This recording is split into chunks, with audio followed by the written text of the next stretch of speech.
All those in favor of Senator Sherwin Gatchalian as Senate President of the Republic of the Philippines, say aye. Aye. All those against, say nay. The ayes have it. Senator Sherwin Gatchalian is declared Senate President of the Republic of the Philippines. Unanimous ang nakuhang boto sa pamamagitan ng acclamation ni Senator Sherwin Gatchalian bilang bagong Senate President. 13 senador ang dumalo sa special session ay pinatawag ni Pangulong Bongbong Marcos. Sapat na bilang para formal na maluklok na lider ng Senado si Gatchalian.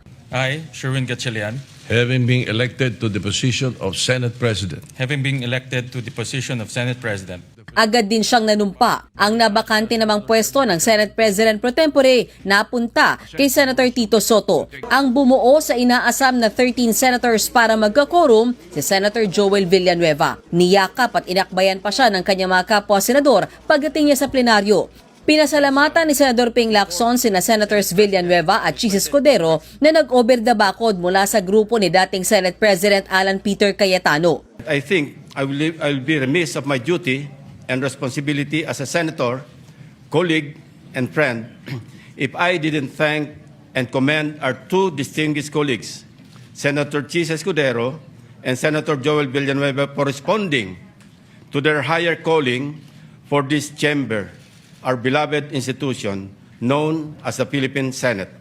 Dito rin inanunsyo ni Senator Lacson na pagod na siyang mawala ng kaibigan at magkaroon ng kaaway, kaya binitiwan niya na ang chairmanship ng Blue Ribbon Committee. Sa ngayon, nananatiling chairman ng komite si Senator Erwin Tulfo. May plano pa ba silang imbitahan ang mga umano'y nagpakilalang bagman ni Zaldico?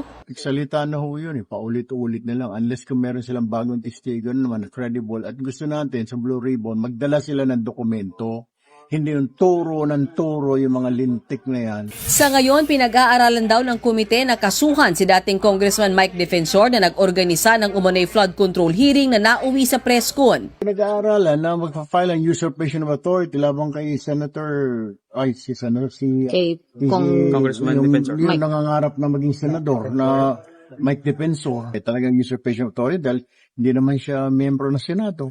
Hindi dumalo kaninang umaga sa botohan ng mga bagong liderato ng Senado ang Cayetano Block. Pero present ang ilan sa kanila sa confirmation hearing at plenary session ng Commission on Appointments o CA. Senator Marcoleta, sir, hi.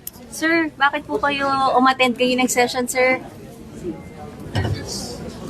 the constitutional duty.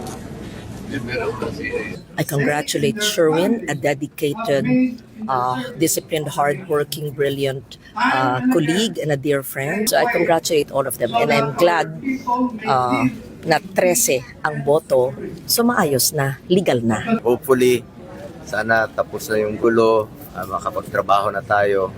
Si Senator Amy Marcos naman matipid ang sagot ng tanungin ko kung tapos na ba ang gulo sa Senado. Ma'am, tapos na kaya yung gulo? Hopeful kayo, ma'am?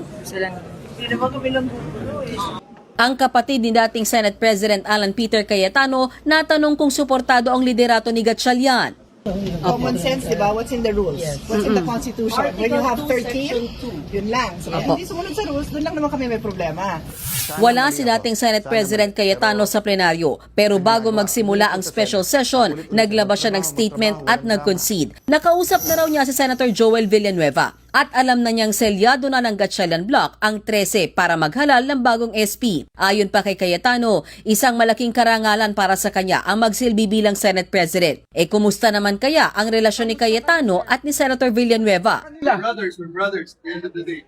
Para kay Senator Ping Lacson, senyales ang pagkakahalal ng bagong SP sa bagong simula matapos ang gulo sa Senado. Is this a fresh start for the Senate, sir? Yeah, press start. And sana, everybody will start cooperating, including the members of the minority. Kasi wala na rin delulu di ba? Sa ngayon, nag-adjourn na ang special session ng Senado. Walang makapagsabi sa minority senators kung mababaliwala na ang hiling nila sa Korte Suprema na ibalik sa dati ang Senado. All those in favor of Senator Sherwin Gatchalian as Senate President of the Republic of the Philippines, say aye. Aye. All those against, say nay. The ayes have it. Senator Sherwin Gatchalian is declared Senate President of the Republic of the Philippines. Unanimous ang nakuhang boto sa pamamagitan ng acclamation ni Senator Sherwin Gatchalian bilang bagong Senate President. 13 senador ang dumalo sa special session ay pinatawag ni Pangulong Bongbong Marcos. Sapat na bilang para formal na maluklok na lider ng Senado si Gatchalian. I, Sherwin Gatchalian, Having been elected to the position of Senate President, having been elected to the position of Senate President, Agad din siyang nanumpa. Ang nabakante namang pwesto ng Senate President pro tempore napunta kay Senator Tito Soto. Ang bumuo sa inaasam na 13 senators para magka-quorum si Senator Joel Villanueva. Niyakap at inakbayan pa siya ng kanyang mga kapwa-senador pagdating niya sa plenaryo. Pinasalamatan ni Senador Ping Lacson sina Senators Villanueva at Chis Escudero na nag-over the bakod mula sa grupo ni dating Senate President Alan Peter Cayetano. I think I will be remiss of my duty and responsibility as a senator, colleague, and friend if I didn't thank and commend our two distinguished colleagues, Senator Chis Escudero and Senator Joel Villanueva, for responding to their higher calling for this chamber, our beloved institution known as the Philippine Senate. Dito rin inanunsyo ni Senator Lacson na pagod na siyang mawala ng kaibigan at magkaroon ng kaaway, kaya binitiwan niya na ang chairmanship ng Blue Ribbon Committee. Sa ngayon, nananatiling chairman ng komite si Senator Erwin Tulfo. May plano pa ba silang imbitahan ang mga umano'y nagpakilalang bagman ni Zaldico? Salita na ho yun, paulit-ulit na lang. Unless kung meron silang bagong testigo naman, credible. At gusto natin sa Blue Ribbon, magdala sila ng dokumento. Hindi yung turo ng turo yung mga lintik na yan. Sa ngayon, pinag-aaralan daw ng komite na kasuhan si dating Congressman Mike Defensor na nag-organisa ng umano'y flood control hearing na nauwi sa press-con. Pinag-aaralan na magpa-file ang usurpation of authority labang kay Senator, Congressman Defensor. Yung nangangarap na maging senador na Mike Defensor. Talagang usurpation of authority dahil hindi naman siya miyembro ng Senado. Hindi dumalo kaninang umaga sa botohan ng mga bagong liderato ng Senado ang Cayetano Block. Pero present ang ilan sa kanila sa confirmation hearing at plenary session ng Commission on Appointments o CA. Senator Marcoleta, sir, hi. Sir, bakit po kayo umattend kayo ng session, sir? The constitutional duty.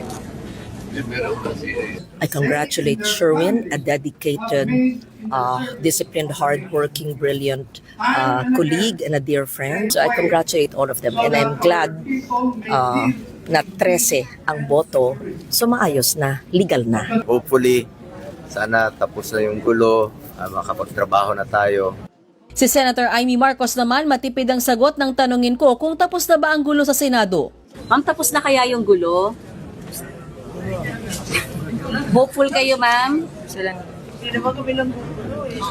Ang kapatid ni dating Senate President Alan Peter Cayetano natanong kung suportado ang liderato ni Gatchalian. Common sense, di ba? What's in the rules? What's in the Constitution? When you have 13, yun lang. So, hindi sumunod sa rules, doon lang naman kami may problema. Wala si dating Senate President Cayetano sa plenaryo, pero bago magsimula ang special session, naglabas siya ng statement at nag-concede. Nakausap na raw niya si Senator Joel Villanueva at alam na niyang selyado na ng Gatchalian Block ang 13 para maghalal ng bagong SP. Ayon pa kay Cayetano, isang malaking karangalan para sa kanya ang magsilbi bilang Senate President. Kumusta naman kaya ang relasyon ni Cayetano at ni Senator Villanueva? We're brothers, at the end of the day. Para kay Senator Ping Lacson, senyales ang pagkakahalal ng bagong SP sa bagong simula matapos ang gulo sa Senado. Is this a fresh start for the Senate, sir? Yeah, press start. And sana, everybody will start cooperating, including the members of the minority. Kasi wala na rin delulu di ba? Sa ngayon, nag-adjourn na ang special session ng Senado. Walang makapagsabi sa minority senators kung mababaliwala na ang hiling nila sa Korte Suprema na ibalik sa dati ang Senado.